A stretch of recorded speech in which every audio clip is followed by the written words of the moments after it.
J.R. Wisdom, how you doing? Hey man, it's the greatest day of my life. How about yourself? I'm all right. I like that response. Greatest day of your life. Always, always. That's what's up. So I reached out to you initially because of your reaction videos to Kevin Samuels' interviews. Hmm. Not the monologue, but the actual interviews where he's one on one with with women, and it's interesting, right? That sort of that exchange. Yeah. However, shortly after, I saw a live stream that you did on Instagram with Bianca L. Gibson, Yeah. and I was in the comments and stuff. Uh, I thought that you were quite generous, and I thought you could have you could have toasted her up on a bunch of the stuff that she said. Yeah. But I also respect that, I think it's important for folks to believe that it's possible to have conversations, when you have opposing views that way, and not to just kind of go after the jugular. Right. So I respected you for that restraint. Since then, it seems like I've reviewed a couple of her videos on my Thunder's Thoughts Yeah. program. Well, and but since then, it seems like, I don't want to say that she has turned a new turned a new leaf or whatever. Yeah. I don't want to say that, but it does seem like a lot of her content over the last few weeks has been much more sympathetic to men. Yes. Yes. So one thing I wanted to ask you about right off is this whole, the pick me turncoat, there are women in the Black Manosphere. Of course, she is not. Right. I'm just using that as a way to get us into this sort of this question or this topic. But there's, folks like Melanie King, and you've got Chantel Simone, if you've got Danica Marie, and you've got folks that aren't in the Black Manosphere, like Rebecca Barrett. You've got Jennifer Molesky. Right. You've got a lot of these content creators that are not. They have a lot of subs. Yes. And it seems like, is it too good to be true, or is there another agenda afoot? What do you think? I think me and you are along the same thought process in terms of that, because the same thing you noticed is what I noticed. Mm-hmm. I'm not saying anything like those other, from the general population. I know a few of those names. I know Melanie, I know Bianca, Pink Book, and I think there's was a Crimson Cure. Right. Yeah. So I think a few of those, they understand that there is a large population of men that want to view this type of content, and especially as well, women want to view it as well. Some women, some content creators that are women, don't usually have that big of a following a lot of times. But when you're talking about these quote unquote red pill topics, or you're basically holding women accountable, you can rise fairly quickly, as I've seen. You can rise really quick. I think Melanie, and it's no diss to Melanie, I've done an interview with Melanie myself. Melanie she wiped out all her content because she started doing like a reaction channel, and that didn't really work out. So when I was interviewing her, she was like, I don't know what I'm going to do. I'm thinking about covering these topics. And she jumped right into it, and now she's knocking it out the park. You know what I'm saying? Yep. Like, she's completely, I don't know where she's at now. She's probably at 20,000, probably by now. Yeah, 20,000. a little over 20,000. I think she might have been at about 22, 23,000 subs now. Yeah. Yep. Yeah. So she'll be at 100 probably. I wouldn't be surprised. For example, I'll just give you on Social Blade, which you probably already know about. It gives you like projections. So for me, it's got me projected at around, I think, end of January to hit 50,000. You know what I'm saying? And it has me like at 100,000 by like the summer, by like June something or whatever, right? So with her, I'm pretty sure hers is probably like, she'll probably be hitting 50. I wouldn't be surprised by the first week of January, and probably 100,000 by like, February. You know what I mean? It's just, you never can tell. But to answer your question, man, I know I made that long. I think that they realize, just like any other, I wouldn't say smart person, but they realize that there is this niche you can get a ton of traffic from doing it, from Kevin to PMP to MTR. A lot of these guys are covering this, and they're able to basically gather subs and views rather quickly. You know what I mean? So I'll just say that.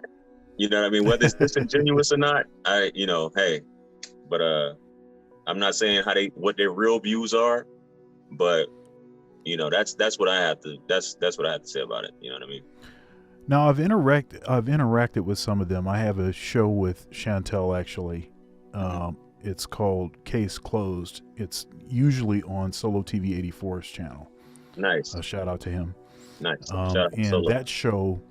that show initially was me, Ike Ogiamian, Chantel Simone, Ramil Amir, and Solo.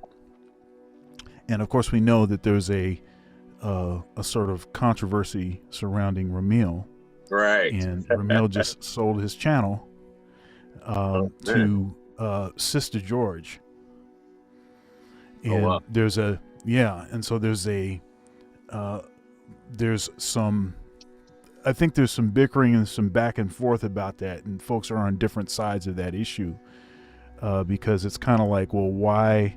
It sort of feeds more into this whole, the women are coming into the space and taking over. Yep. Look now, dudes with established channels. I mean, you could make a sound argument that Ramil is very much responsible, at least for the format that Kevin uses, which really sent him up into the stratosphere.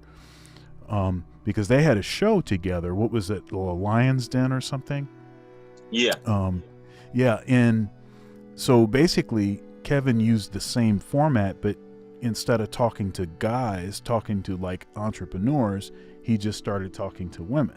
Yes. And as soon as he started that, it just, bang, to the moon. Right. But to have someone like Ramil sell his channel to to a female, seems to be like, man, are you allowed to do that? Hey, I've heard similar. I was actually in Dubai about a couple years ago, and I ran into a guy. I'm not saying Ramil is on hard times, but maybe he's tired of doing it or whatever. People sell their channels if they get the right offer, you know what I'm saying? Because I guess they figure I can always start another one. Obviously Kevin could sell his and start over tomorrow and, jump back up, you know what I mean? But yeah. Kevin would probably have, within a week, 100,000 subs. Easily. Yeah. Easily, for sure. So why do you think it is, why do you think it's hard for women in general, and black women in particular, to receive Kevin Samuels' messaging? I think because the whole there hasn't been, we've been at this for a while, in terms of the talking points that Kevin has.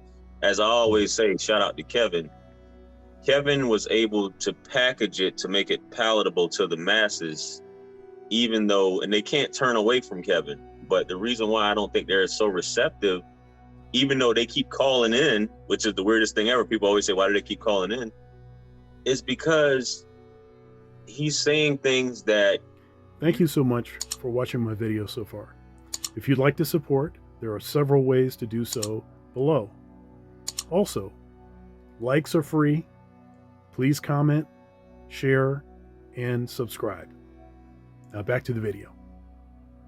Things that you don't hear from men anymore, or men, like, guys are always looking at him to check women or whatever. And when you hear a guy on this platform, well dressed, well groomed, older gentleman, not too old, but middle aged gentleman, actually talking like this, and basically you can't argue back with him because he's not going to allow it. You know what he says, just like if he's your grandfather, when I tell you shut up, you shut up. You don't talk back. And I'm not saying that in a negative way, but as he said before, how dare these younger women talk to older gentlemen? You don't even call them sir or anything like that. You wouldn't see that. Even though I'm not that old, but you definitely wouldn't see that way back when. You just talking to an older gentleman any kind of way. So I think the way he says it and the way he doesn't tolerate the BS, and the fact that it's weird to me how often women say that I've never heard that before. I've never heard this before. I've never heard that. And women live in this fairy tale, no matter how much goes on. It's like a fairy tale, regardless of the whole accountability thing. No matter what I do, if I cheat, it's your fault. If I'm overweight, it's your fault. If I have depression, it's the man's fault. And it's good for a change where this man has the ear of the world, per se, or the US, to be able to say these things, and you can't do anything but listen. Whether you implement it or not, that's on you. But I just think that it's just something that's been missing in our community in terms of having that elder or that OG that's able to basically tell you and not let you run astray and, go wayward and just, have his foot in your ass at the end of the day. You know what I mean? I just think that has been missing for a while. You know what I mean? And I feel like they need it. Yeah. So since it's been missing, it's sort of unpalatable. It's like hard to receive. Yeah. Back to this pick me thing. I heard Danica Marie say that she'd rather be a pick me than a pass me. And something about that sort of resonated, and it made me think about how, it's been said that virtually all black women prior to the mid 1960s, when there was an 80% marriage rate in the black community, were pick-me's. So pick-me was the default. Right. So we just don't call it that. We just called it good sense or prioritizing men. Yes. Or as other communities tend to do, right? They create a structure that props up the men. Yes. If you're a boy, they provide a certain kind of training because they know that you're going to have the weight of the world on your shoulders. But it seems like what we do in our community is exactly opposite of that. Yes. Right. We are propping women up, and look, I'm not against women's empowerment. That's fine. I'm great with that. But at what cost? That's my concern about sort of prioritizing women at the expense of the men. Yes. Right. So once we get to that point, then I think we have to say, okay, how can we do this in a way that's both beneficial for men and for women? Back to my point about how things used to be when we had an 80% marriage rate in our communities, when black communities were the example. Yes. For the country. One thing that I've frequently said on my platform is it used to be that common sense was good sense. Yes. Right? Yes. Now common sense is not good sense. And I think those that are more traditional in their wiring sometimes have a hard time, dealing with that fact. It's like, this is common sense. Why can't you just see this? Well, it's because what used to be common, which was good sense, that's not what we're doing now. We're doing something different now. Yes. And I see the same sort of parallel between this sort of pick me thing.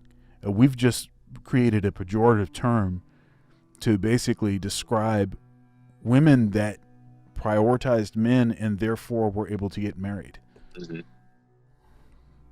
What do you think of that? Man, I think that's this, because I've been noticed, to be honest with you, this whole pick me term, I started noticing it like probably about 3-4 months ago. In terms of that, before that, I wouldn't say that I hadn't seen it, but like to actually seen it in the subject matters of certain videos. And I'm like, okay, this pick me term, or this one dude, I forgot his name. He uses it all the time. I can't think of the guy's name, but he always puts that in his titles. So I think that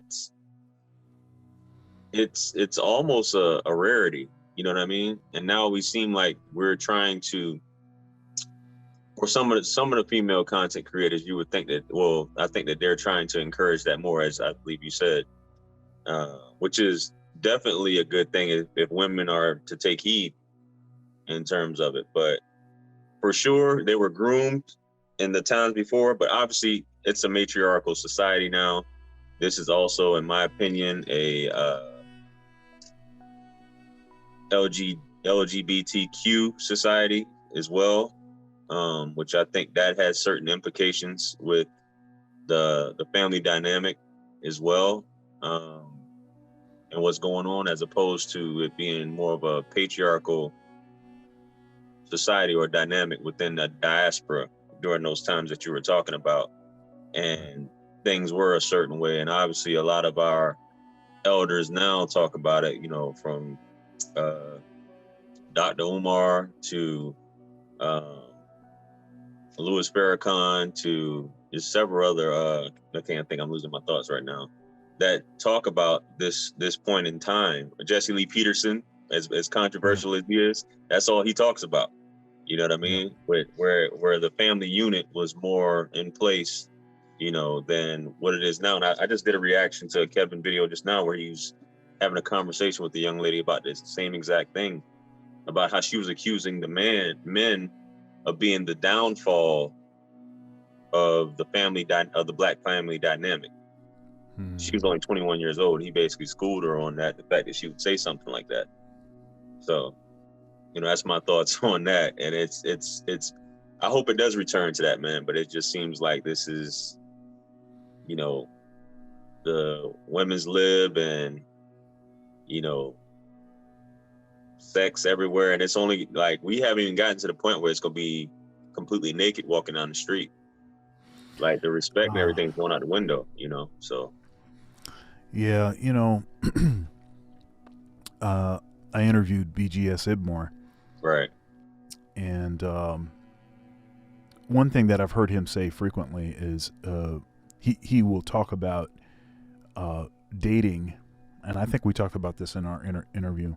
He said that young folks aren't really dating now. Basically what it is they just basically hook up. And then when they get tired of each other, they hook up with somebody else. And they sort of stay within a sort of circle of friends. So and that, in a matter of speaking, provides a sense of sort of safety, like, so you kind of stay within the same kind of collection of folks. So, maybe you can cut down on spreading STDs and all that kind of thing. Right. And the thing is that folks are so damaging themselves by engaging in that kind of just,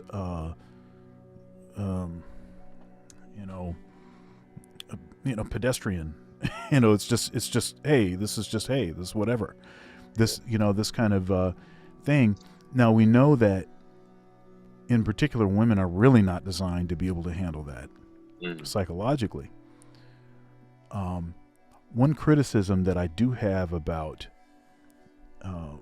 aspects of the manosphere is that there is not very much condemnation of men that are sort of willy-nilly running around. Yes. And it's almost an encouragement to, get your digits up, get your notch count up, because once you get your notch count up past a certain point, then you'll be able to objectively view women. Yes. Right? Because you got that out of your system. Now, when you're talking to a dime, you've already, hey, what's pressed. a dime? I don't care about a dime. Right. It's interesting. One thing that I have I've thought about this quite a bit, and I've said this on my platform, on my Thunder's Thoughts show frequently, and that's the idea that a normal guy is going to be nervous and awkward in front of a woman that he finds very attractive and someone that he's interested in. Mm-hmm. That's what a normal person would do. All right. Yeah. Now, and every once in a while there's these weird folks that they just have ice water in their veins, and for some reason they just never had that sort of nervousness, that anxiety, that fear of rejection that is just a normal thing that men experience, right? Yeah. However, unless you've been with a lot of women, you're going to be nervous and awkward. And so this sort of priority on a guy being smooth, having game, being able to, talk his way out of whatever jam, whatever, be able to say, the magic, all of that. What that does is it prioritizes guys that have, again, been with a lot of women. Yes. And that seems to be okay. It seems to be okay to women in general. Not every woman, but it seems to be okay that dudes have been with a bunch of women. Yes. What do you think of that? And I understand this concept of pre-selection. Yeah. So I have my thoughts on that, because that I think that's one of the main talking points that a lot of these guys use. And you have some gentlemen in specific, I'm not going to say their names, they basically say that, yeah, you have to sleep with, like, I think it's like 80, was it 50 or 80? You have to have slept with 50 or 80 women in order to be able to discern, or to not, be taken advantage of, or not lose your ish. That way you're cool, calm, and collected when you do talk to a woman.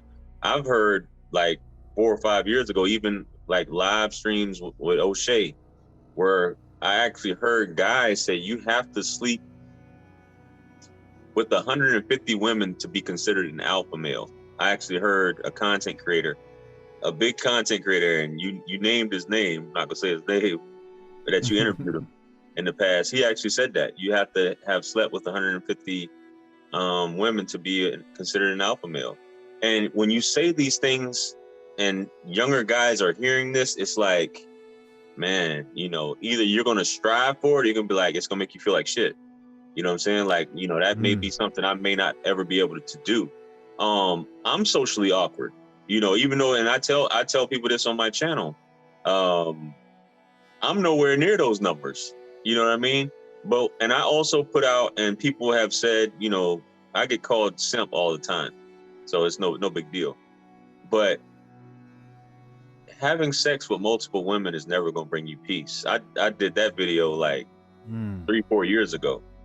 It will not bring you peace. Like, it's any man. I mean, like, if it's something for trophies or for pride and ego, but it's never going to bring you peace. That whole opulence thing, it's is basically it turns into I wouldn't say exactly a sickness when it comes to that, but what are we trying to accomplish here at some point? You know what I mean? You can choose to be a career bachelor. You know, you can choose to be, hey, I'm gonna knock down as many as I want. You can choose to just lay with a bunch of prostitutes. I mean, do your thing, but at the end of the day, you can't say, okay, I'm at peace.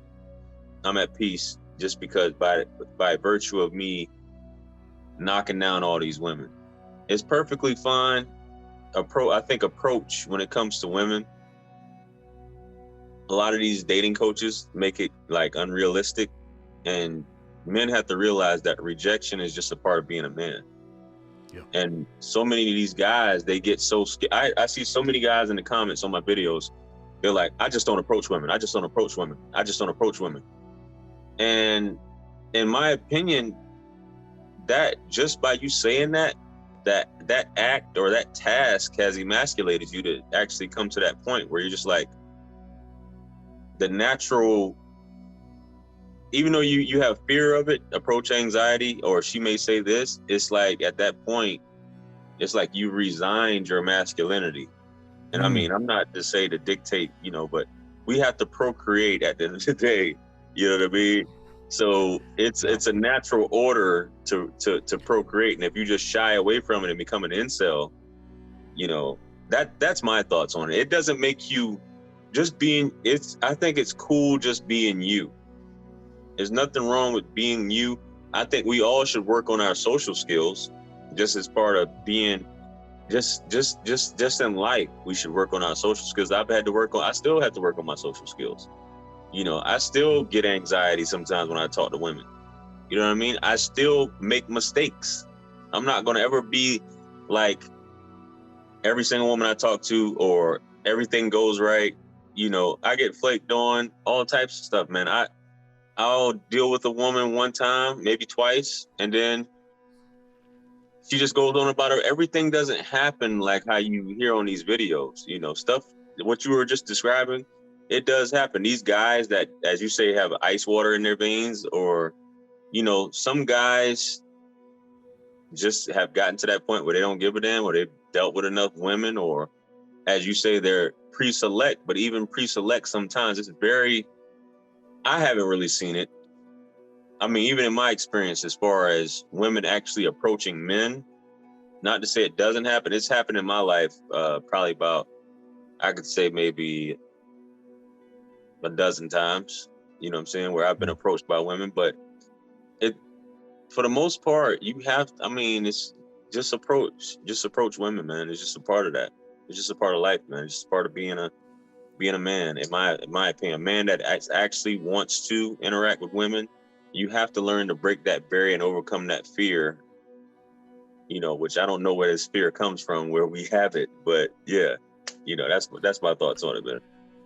Yeah, I did a Thunder's Thoughts called Nuclear Rejection. Yeah. That was actually the most recent episode. Right. And that's that's like where my spicy content goes. Okay. And so I'll leave an episode up for about a week, and then I put it behind a paywall. And all of this stuff is just, you know, like accessible through membership stuff on YouTube.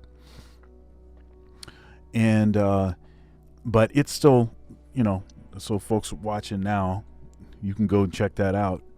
But that that episode, so, you know, I'm an introvert. And same here. Yeah, and so it is not a normal thing for me to go and talk to people that I don't know.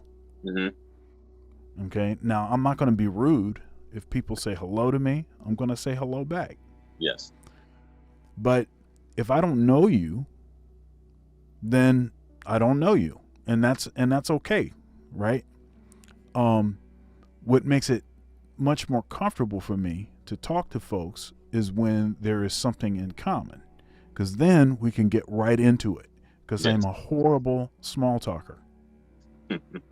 I'm horrible. So I do not like small talking. It's like every minute of small talk steals like it steals like a day of my soul away. You know, it's very energy depleting to small talk for me. But I'm a teacher. I'm an academic. I'm a performer. I'm on the stage all the time. I'm conducting interviews, and I think it's easy for people to think that because of the way that I'm able to interact with guests, and most of the time guests that I don't really know that way, yes. that means that in a actual social context where I don't actually know anybody, that I'm going to be, this sort of, seem natural and extroverted, like it seems like I am now. But I'm not extroverted at all. Yes. For sure. And so that was one challenge. So that sort of approach anxiety. So you see somebody that you're interested in, and and honestly, it doesn't have to be like someone that I think would be a love interest. It could be, I need to approach this guy over here because, somebody told me that I should strike up a conversation with him because he knows somebody that I should know, or he could connect me with. That can also be, there's going to be anxiety associated with that also. Yeah. But I remember when I was in high school in particular, because I grew up in the country. Horses, four-wheelers, go-karts, all of that kind of stuff. I grew up on a dirt road. Same here. My parents still live in the same house. It's still a dirt road. Same here. Yeah. And horses, all of that. So that's how I grew up. And it was a rural community. And so the school that I went to, my family, we were kind of like the only black family in that school. And I got tired of that when I got into high school for my senior year. So after my junior year, I transferred to a school that had about 40% black folk. Right. And I did that in particular because I was interested in dating black girls. Mm-hmm. That's what I wanted. And I'll tell you, man, you want to talk about a culture shock, and just the wake of nuclear rejections. Look at your shoes. Why do you talk so proper? All of that kind of stuff. Yeah. And I'll tell you, man, my preference has always been black women. Yes. And I'm in my second marriage. Mm. And my first and my second wife are black. Mm. And I'll tell you, though, the only reason that I actually dated white girls at any point in time was, at some point, you have to go where you're wanted. Mm. And, I'm a jazz musician. So that's like, it's like, look at your clothes. Why are you into that music? Yeah. Why you talk so proper? And just the kind of general value system. And now this is not all black women, obviously it's not, but it seems that a certain looking for a certain thing dominates our culture. And I think it dominates the kind of decisions, mate selection. It creates a lot of poor decisions. Yes. And then guys like myself, guys like that were nerds when they were in school, and that have a heavy bag now, they got totally missed out on. Yes. Because they didn't have name brand shoes, or they didn't have, the hottest jeans, or they didn't have the right, chain on. And it's like, come on, we got to do better than this. Yeah. Yeah. What do you think? It's still that way, bro. And this is the whole guns and butter macroeconomics concept. Sort of. I'm not saying that's exactly what you're talking about, but from someone who's in sales, someone who's been in the financial field, working on, 90% 99 outside of YouTube. And I don't know if you're familiar with this. I'm a realtor, and I also repair, restore credit, and do trade lines, all on my own business. 99% of my clients are Black and female, for one. So the concept that you talk about, where this is what we admire, the butter, not the guns, the butter, which stuff that depreciates with value as opposed to the guns that appreciate with value, right? So we're after the Gucci belt. Like, a sign of wealth is an outfit, right? As long as you have an outfit, you can go to the club and look like somebody, or go out and look like somebody, or your hair, these accessories that you put on, which isn't worth anything after you buy it. That's what makes you look like someone at the end of the day. A lot of times, same thing with what kind of car you drive, right? When you don't own a house, or you live in the apartments or a trailer park or whatever have you, but that car is the most important. So we go after images to have a certain appearance. There's been people buying vehicles that they cannot afford. Credit is messed up, but they just want to get this car just to drive it for a couple, 2-3 months, and then that's it. And I've been I've been working on credit since 2015. So it's just the things I see, the thought process of talking to people, and I'm just like, it opened my eyes from the military, getting out of the Army, to coming into doing this, and basically interviewing these people, because I'm looking at their credit, I'm talking to them, and everybody wants to give you their life story. And you're thinking, and you have these conversations, and you're like, man, my people really think like this. My people really think that this is what life is. Like, you just want to do this just to get this. And it bothers me, because it's just like, and I know I'm getting off on a tangent here, but it's just like, I'll think about this stuff. And I've had conversations with, I have 3 daughters, but my daughter's mother, my last 2 daughters' mother. And I would talk to her about this. And I say that it bothered me so much that the women are spearheading, because like I said, 99% of my clients were women, Black women. And they have a guy in their life that's living with them. But they're spearheading the progression of where this family unit, if you will, or this whole dynamic of this situationship is going. So she don't know what the hell she's doing, and he's following her. And basically, it's just like celebrating for a weekend. I'm just trying to celebrate for a weekend, and hopefully my son or daughter can make it. But the fact that these appearances, you can't cash in, you can't hand down Jordans, and it's just like, you can't hand down. Well, you can't.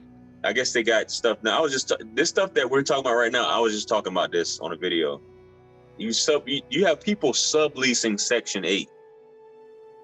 It's at the point, where this is a hustle that goes on, where, well, my mother stays here, I'm going to inherit the same thing, then my kids are going to inherit. This really goes on. So it's like, I just sit back and think, and I see why some leaders, quote unquote, just give up, or just don't want to even get themselves involved, because it's just like the nature, the motivation, I said, and I'm going to say this, and then I'm going to let you get back to it. I said to my daughter's mother, I said, it's probably going to take us another 150, 200 years, just to catch up based off of where it is now. I'm just speaking as a whole, as far as the whole diaspora. obviously there are people, there are a certain percentage of our diaspora that are thriving, that get it.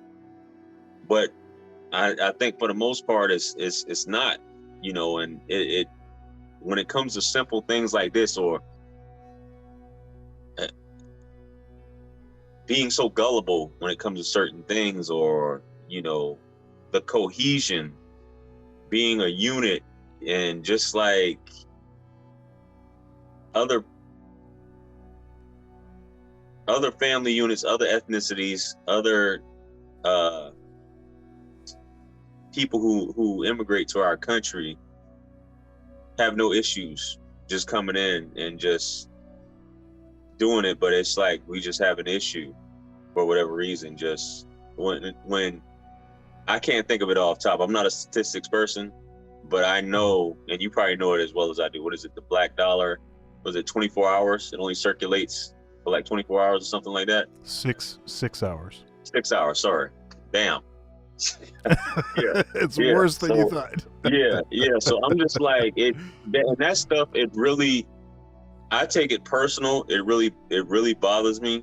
Even though, like, my mother's black, my father's white.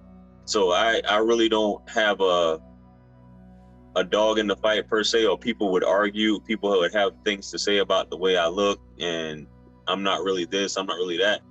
But I wasn't raised as a white man. I was raised in a black community on a dirt road in a small town in South Carolina. Even though I've been all over the world since, and, done certain things, and I've been able to experience different cultures. But I think what I've experienced in these past 6 years of being in the industry that I've been in, it's been a constant. It's been a constant. And I've had clients all throughout the U.S. It's not just where I'm at. And it's a constant from the south side of Chicago to New York to Virginia to California to Washington. I've had clients all over this, and it seems to be the same issues, So that guns and butter thing is real. And I don't know. I mean, education, you have to want to learn, in my opinion. Because we can say stuff, we can, like, I interact, and I know I'm getting up, and I'm gonna stop this. I encounter people, and you're like, damn, you graduated high school? It's like things aren't taken serious enough. You know what I'm saying? Or basically it's like, this is white people stuff, as you said before. Oh, that's white people stuff, man. I'm not doing that. Even down to weight loss, that's white people stuff.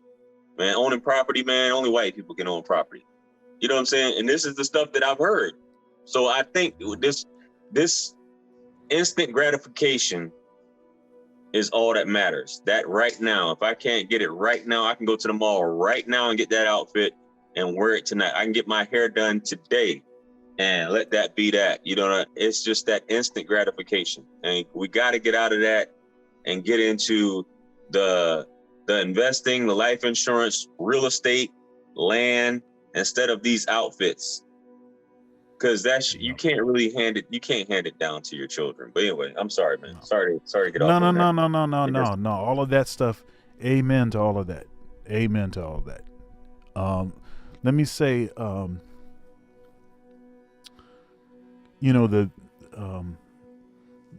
simping thing, right? Yeah. So, it's like an epidemic of this, right? So we will accept anything. It seems like black men have no real standard. We will just take anything. Mm-hmm. And we will simp for it. Okay? So my definition of simping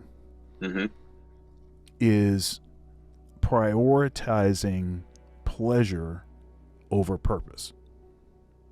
Right? So whenever the thing in the moment has such a strong hold on you that you cannot prioritize your future, right? So women, it could just be making bad financial decisions. It could be prioritizing those genes over this investment. It could be any of that kind of stuff. See, and the thing is that, men and women are different. And I know that's a cancelable offense, me even saying that now, right? Mm, But we're designed different, and we are designed to function in different ways.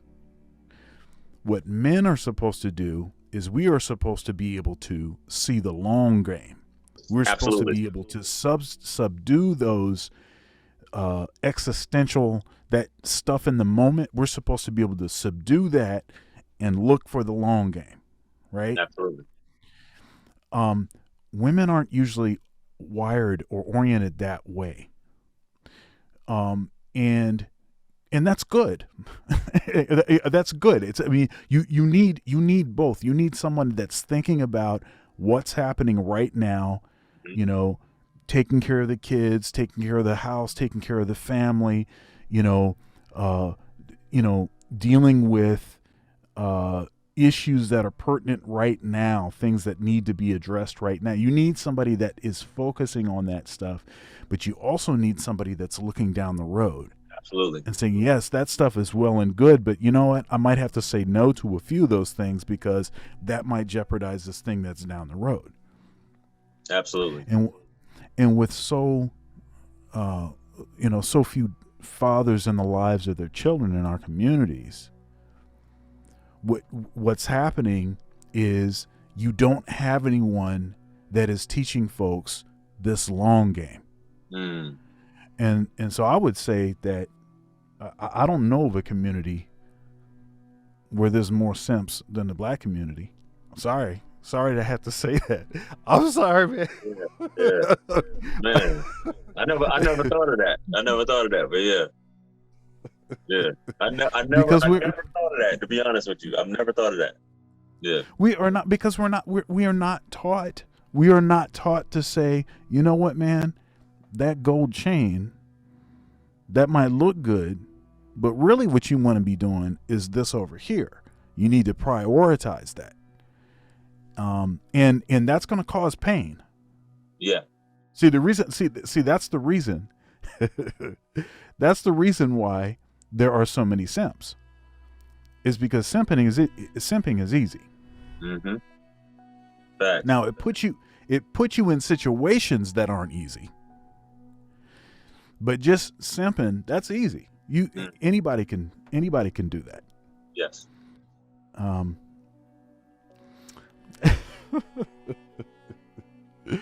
So on the one hand, you have supposed pick-me's, Mm-hmm. and then on the other hand, you have a bunch of simps. Mm-hmm. We're in trouble, right? Absolutely. Yeah. So can you talk a little bit about your journey? Folks talk about their red pill awakening. They talk about kind of what opened their eyes. I've had some folks say that there wasn't ever one particular moment, but it seemed to be the culmination of several events or kind of information that they received over time. And then I've heard folks say, hey, I can tell you exactly when it was. It was 2:35 p.m.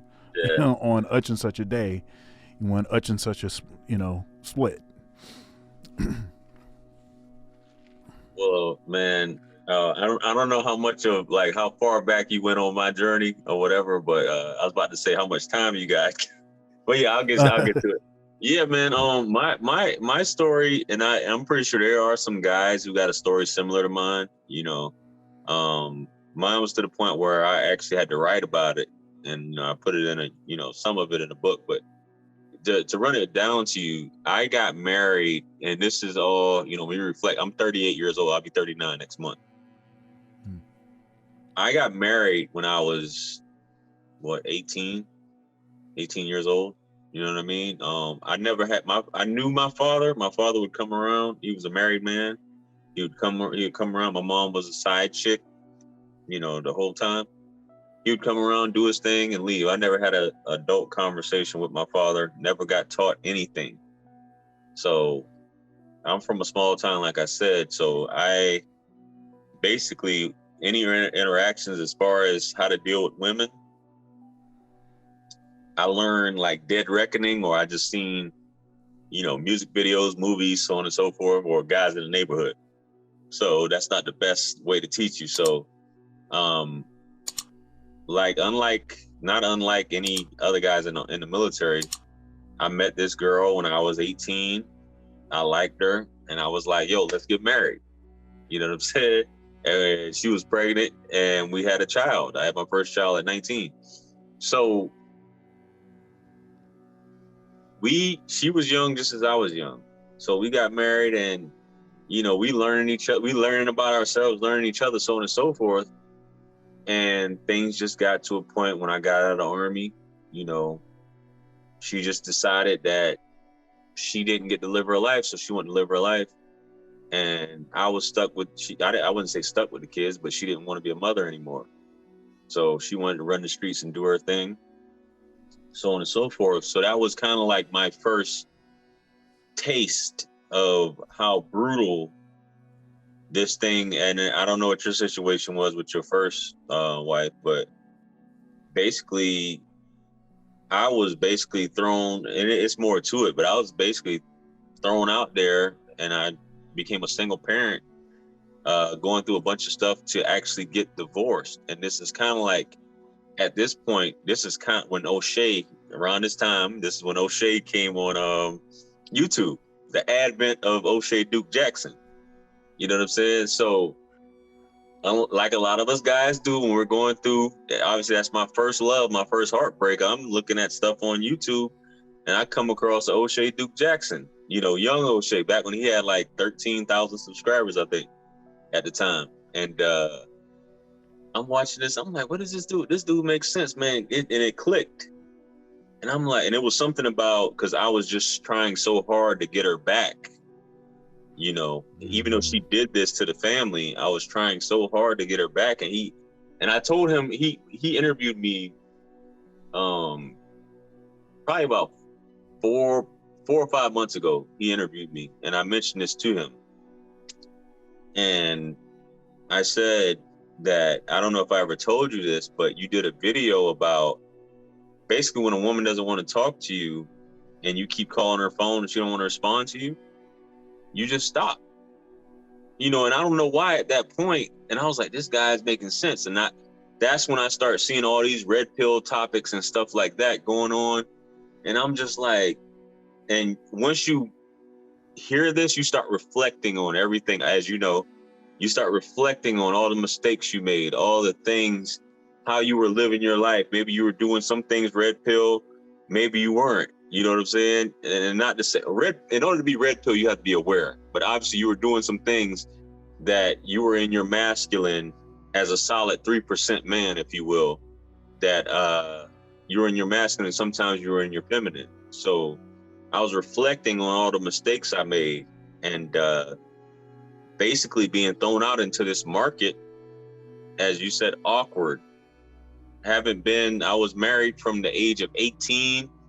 I got my divorce back in 2016, which was 5 years ago. I was 33 years old. So basically, well, 2014 was when we separated. So that's 7 years. So I was 31 years old. So from most of my adult life, I was married. So I didn't know anything really about women. So I was I was doing things right, and I was making mistakes. And then after this point of, you know, watching these videos and learning all this, I was like, damn, that's why she ghosted me. I did this right. Oh, okay, that's why. Oh, I was being clingy. You know what I'm saying? And I was realizing shit going on. And like, even now, I still fuck up. Like, I still do shit. Like, I'll tell guys based off my experience, and I'll always try to get my experiences in my videos about how I fuck up. Like, I will sometimes lose my cool, you know, and I'll be in my feminine and I'll check myself. Or if I'm about to get in my feminine and go emotional and all neurotic, I'll check myself and I'll be like, JR, you're on YouTube telling these guys not to be this way, but you're acting like a bitch right now. Or in your mind, you're acting like a bitch. You're about to go off on this woman, you know, for doing certain things. You know, for example, if you're dealing with a woman and you find out she's sleeping with another guy, but y'all not in a relationship, but how are you gonna get upset? That's a recent example of mine, you know, that I already told a woman I'm not in a relationship. I find out she's sleeping with another man, and I'm gonna get upset with her. You know what I mean? So it's just stuff like that. But that was the turn. My divorce and transitioning into dating, that whole situation with the divorce is kind of like was my moment at that point. Like coming to terms with what's really going on and my masculinity and who am I as a man, and moving forward, how am I going to conduct myself, and trying to learn women and learn who I am and where I fit in this space, and what are women attracted to? What do women respond to? Because I always just thought, you know, I was just being me or being a certain way, and just by luck, you know, I was doing some things right and I was doing some things wrong. So that was kind of my moment, that whole divorce, that kind of did it for me, you know. Yeah. Yeah. My divorce was, thankfully there was,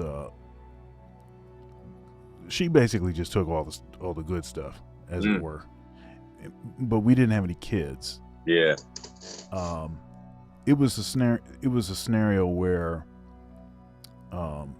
she told me that she had applied for a job in another state, right, several hours away, and that she was going to take the job. She told me that on a Wednesday, and she was gone on the following Sunday. Just like that. Yeah. Just like that. Damn. Just like that. Now, you know, I'm a Christian. I'm a religious person, and you know, my parents are still married, mm-hmm. and so I had a certain view of in sort of value of marriage and sticking in there, you know, good, bad, or indifferent. Right.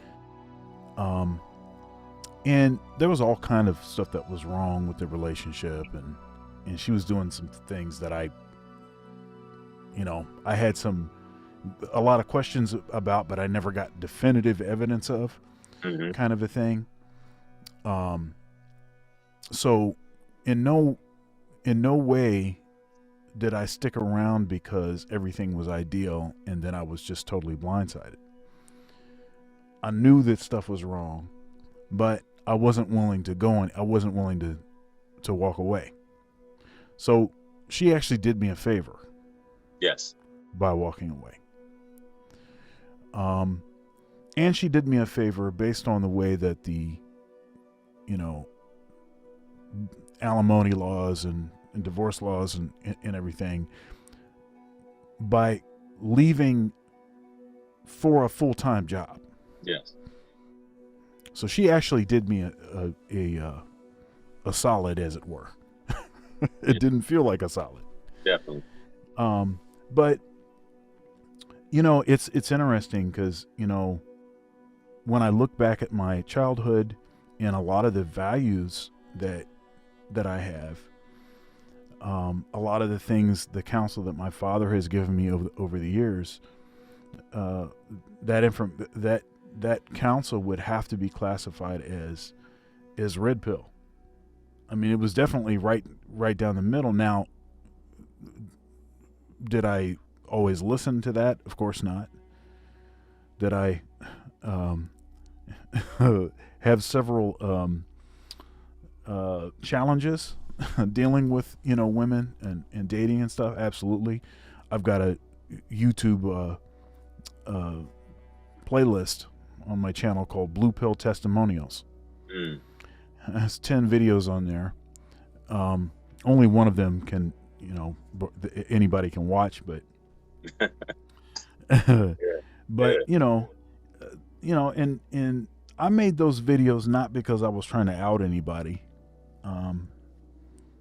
because actually I hide people's identities and stuff.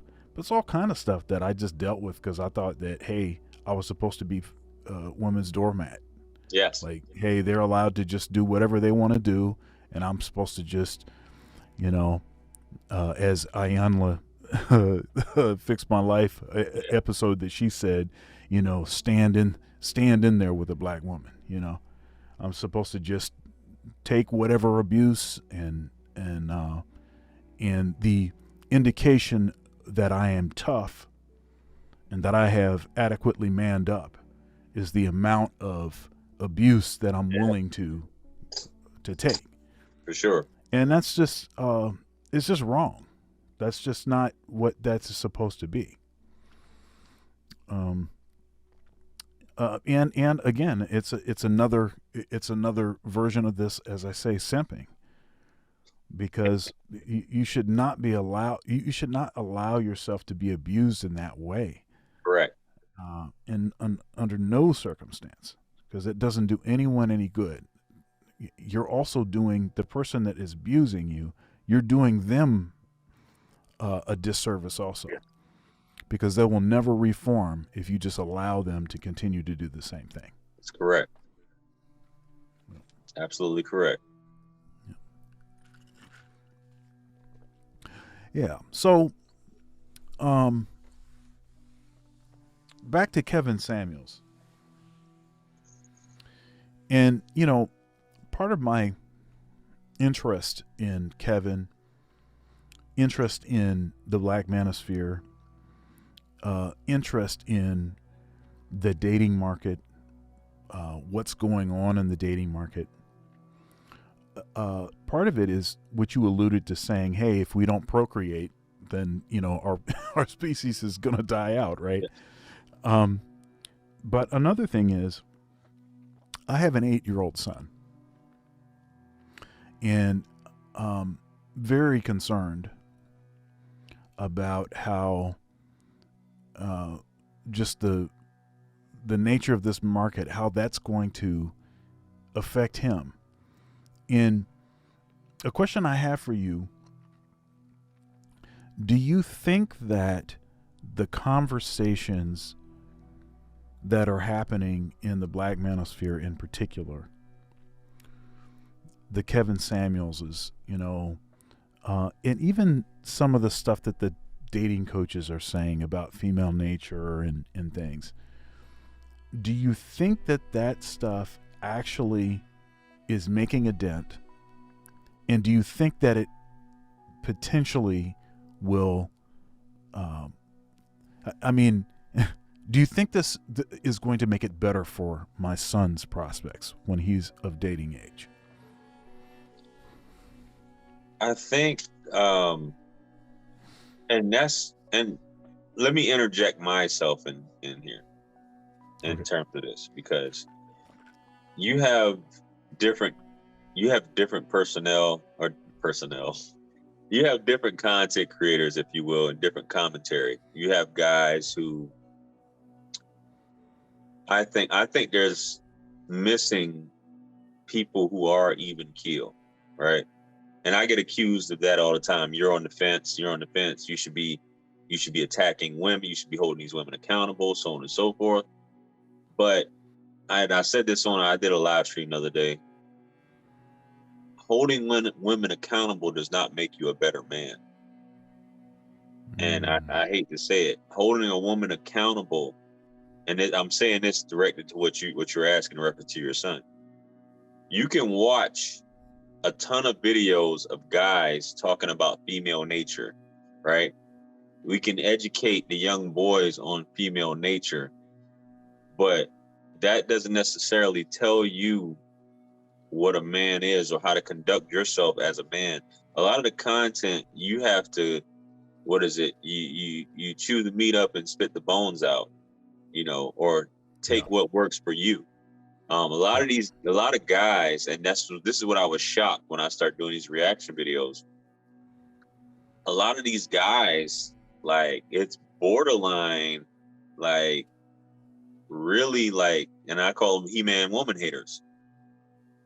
You can't, like, just be like, I get excited by watching, and even Kevin said this himself, you know, guys want me to be the blunt instrument against women that hurt them. Yeah. And it's like they get off on, and I think that's wrong, which is why, once again, I get called a simp. You should, from someone who has experience or has, you should be able to, and that's what an elder is, to be able to tell you, okay, this is what I experienced. This is what I know has happened. This is my experience with women, what good or bad. Instead of just saying this, but there's nothing masculine about you, or there's nothing solid or centered about you in terms of cultivating the leadership that a man must have, instead of standing behind wanting another man to do it for you. I'm depending on this man to represent me because I can't hold my own with a woman, or I don't have the balls to confront a woman. So, or a woman has done me wrong, so it feels good to see someone else do this. I feel like, in terms of, because it's so, and I say this to everybody, everyone has their favorite content creators. More when you go through your analytics, you see, it'll show you who your viewers watch, what other channels your viewers watch, things like that. So a lot of us watch the same people. You may watch this person for this. You may watch this person for this. This guy is harder on these women. This guy is, offering this up, these pickup lines. So I think in terms, it has to be, I don't know what it has to be balanced. Excuse me, that's what I'm looking for.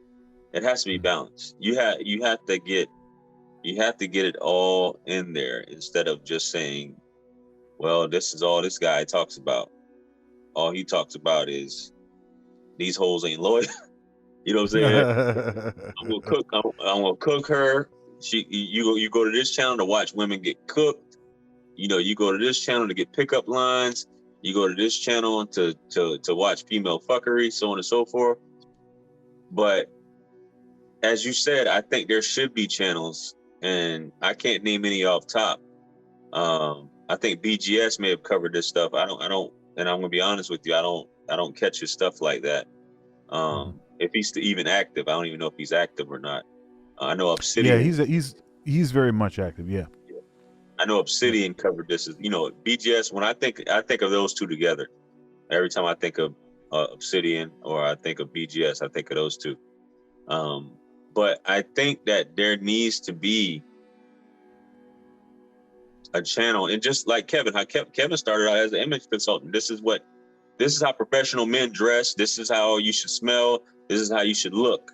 And then he just morphed into, this other person. If you go back and watch Kevin's old videos, and I remember Kevin when he first came in, Kevin was all smiles, all bubbly, if you will. And he was, he was that guy that this is how men should dress. This is the professional look. These are the colors you should wear, so on and so forth. There should be something for everyone, including, rearing young boys up, which unfortunately I didn't have that. YouTube wasn't around, obviously, when me and you were coming up. I didn't have a father. I didn't have anything to reference. Even dressing, obviously I have to look these things up. What colors go with what should I wear? What type of shoes should I wear with this suit? What type of shirt and tie goes together, and all this stuff. There's room for all of these things. So I think there's so much of this available. I don't know any channel in particular in reference to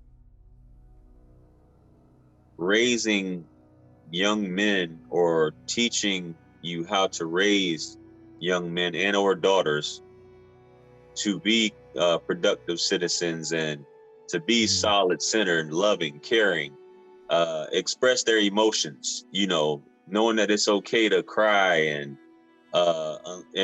but not be neurotic. Be control of your. I just did a video yesterday about a young boy basically cursing at his mama and all this stuff like that. It's things like this that, in terms of parenting, which I'm pretty sure they're on YouTube, but specific to our community, which is completely different, as you said, than a lot of these other communities. And I look at it, and I'm gonna branch off into this because I meant to say this earlier when you said it. The African American, as far as the United States goes, I consider it a project. You know what I mean? It was a creation, and it was a project that was created, and is anything unlike anything anywhere else in the world. I think even in the history of the world, and we're the most, influential, spirited, and gifted, innovative people on this earth, which is, I think, is so in my opinion, which is so special. Even from you being a musician, we just talk about just off music, which is one part of it, but just in general, it was a creation that even people back on the continent can't even compare to. Everybody emulates this small group of people, right? So with 50 years of freedom, 50, was 60 years now, I think it's about 60 years of actually being free, you know what I mean? So it's only 60 years of this creation that it's understandable why things, to a certain extent, it's understandable why things are the way they are when you have this creation that the same time that freedom was given, the family dynamic was dissected at the exact same, within the same decade. Yep. So, which is what people don't think about. So this project is, I got off on that. I know I was on some others, but I just wanted to bring that up in terms of this project and where we're at and things that are going on. I can kind of see, because it's still in the infancy, as opposed to other diasporas that came here, other people that migrated here have thousands of years of tradition that's untouched, that have brought here, as opposed to, the situation we have here. So I think that's a big difference for something that's, 60 years, only 60 years in its infancy. So yeah, of course I agree. Our people have been tremendously, we're creative, innovative. I mean, there's, if you just think about how our music has totally changed everything worldwide. everything. Nothing is the same. It's been totally influenced. Every corner of the earth has been affected by our music. Now, one thing that you said about, it's really been like a short period of time. It reminds me of, okay, so there's been a certain sort of conversation for so long characterizing black men in negative terms. Yes. Kevin calls it the color purpling. Yes. Of black culture. And it's only been recently that there has even been a voice for men, advocating for men. Yes. In particular for black men in this context. And I'm talking about, okay, so let's put it in its full context, because you could say the manosphere, the Black Manosphere, has been around for a few years, mm-hmm. but it's really not until Kevin really took off that his talking points, that much of what the Manosphere has been talking about all along has been, as you said earlier, to the masses, like packaged in a way that more folks could hear that message. And there are a lot of guys, as you said, maybe stuck in this sort of unhealthy stage of Kevin, go get him, because I can't get him for myself. And but if you compare it to this sort of women's movement, right, and the 60 years or so of the women's movement, and how long that movement was stuck in certain stages, it doesn't seem to me to be fair. A lot of the sort of writing off, the Black Manosphere, writing off the people that are involved in it as being, well, you've complained about it enough. Now when are you going to do something? Yeah, but it's like this just happened yesterday, like almost literally yesterday. Yeah. This started. Fact. And so how soon, I mean, it can take a while for this to develop further. Now, having said that, I would argue that there are aspects of it that I think we can, that it'll be better if they accelerate, and let's get through that now so that we can get to the next stage, right? And because you have a lot of positive content in the space. You've got like the level up guys, folks that are about fitness.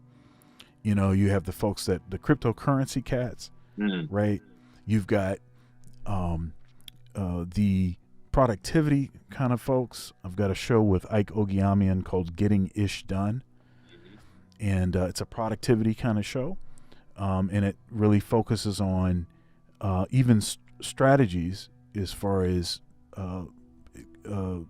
accelerating the development of your career. Stuff like developing networks, all of that kind of stuff. All of that stuff is really important stuff. I mean, you've got like gamers that are obviously in the space. Yeah. You've got a lot of different things that are in the space that are very positive. Now, they seem to be sort of oriented and centered around certain talking points about women. Let's just, let's be honest. They seem to be sort of centered around certain talking points.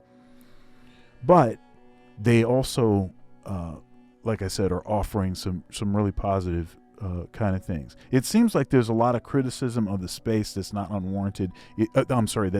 That's unwarranted.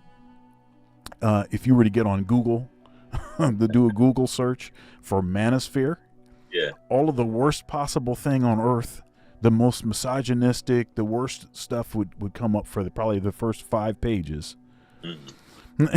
And then you would see one thing that was actually saying something positive. What is your overall assessment of the stuff that's in the space? Do you think it's a net positive? And yeah, that's good. I think, like I said, a lot of these, I guess, micro niches, if you will, I'm not too familiar with within the space. Even on the broader side, if we're just speaking in terms of the Black Manosphere, there's only actually a few creators that I actually tune into. So I'm not so much familiar with it, as a whole in terms of that. I think, in my opinion, it's generally positive. I know a lot of the channels point out the fuckery that goes on, which is basically I don't even know the term that I want to say. It's not electrifying. I can't even think of it. It's basically what people want to see. That's what gets the hits. You know what I mean? Right. Not to say that these guys who are was it Pocket Watchers? Was it JT or something like that? Yeah, I'm not saying that he doesn't get hits, or a lot of the other guys in the financial space that are, or the like obviously the lead attorney, which he's leaning on. I mean, I guess he started out at a certain point, but he's leaning on to the, a lot of the topics that we cover. He's becoming, on that end, and instead of, I guess, the things that he was doing. But I just think that a lot of the content that people want to see that's getting the hits are the breakdowns and the discrepancies in communication, and and I don't want to curse too much on there, but the effery that goes on is what is getting the hits. So people are going to want to put out the content that's getting the hits a lot of times, and to give their opinion. Men and women want to see that. Women, as O'Shea told me a while ago, he was like, basically, whenever you cover a topic on a woman, even whether you're critiquing, reacting, whatever, you're going to get the most hits because both men and women are going to want to see it, as opposed to just a man. If Kevin was just interviewing men, it probably wouldn't be as big as it is now. Oh yeah, absolutely not. So, and if he was just critiquing men, it wouldn't be that big. So, the woman, the fact that the women are in there, women feel like, and I just think they are just women that are freaks for attention. Just in general, they don't care if it's negative, as long as they're getting it and they feel like a special guest. Which when they go on Kevin's show, these women wait for hours sometimes to get on this man's show, to be able to have that chance. But I think it's generally positive, despite showing the fuckery. You know what I mean? In my opinion, I think it's generally positive. Yeah, that's my assessment. And I think part of this latest sort of tumult in the space is like this whole thing where, okay, we're supposed to be here to better ourselves, and all we doing is in here, focusing on the same old, as you put it, effery. Yeah.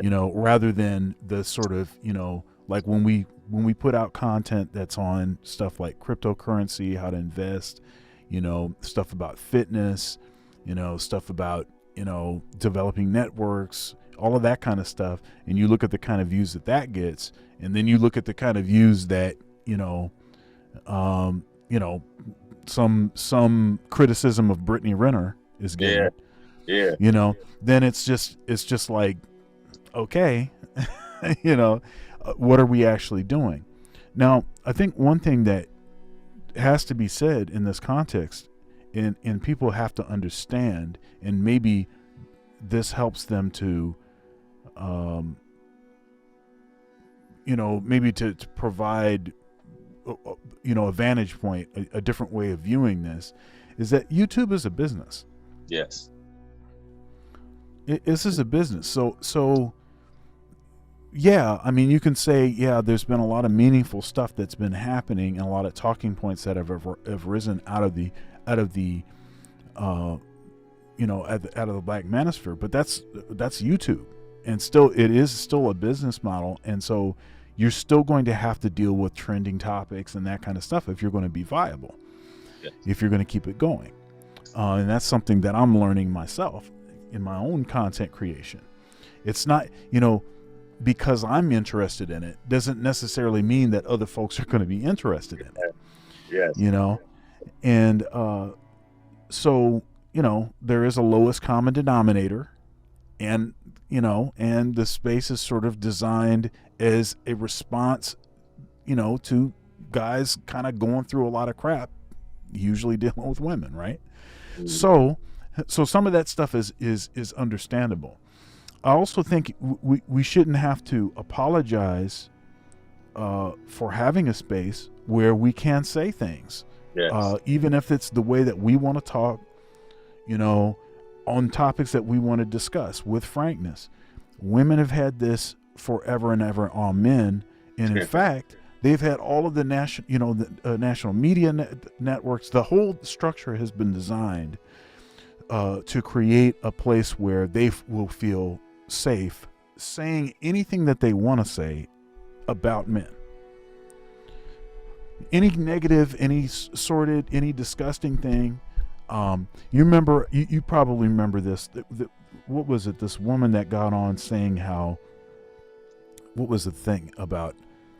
All men should be dead. We should kill all men or something. I can't remember what it was. And she was saying she was acting. She tried to, like, later on, she tried to act like, obviously this was a joke. Obviously I wasn't really serious, but I think she was serious. Everybody thought she was serious. And that's why actually in that case, she actually practically got canceled, cause it was so over the edge, but that's the kind of stuff that that we see all the time. There's no shortage of misandry.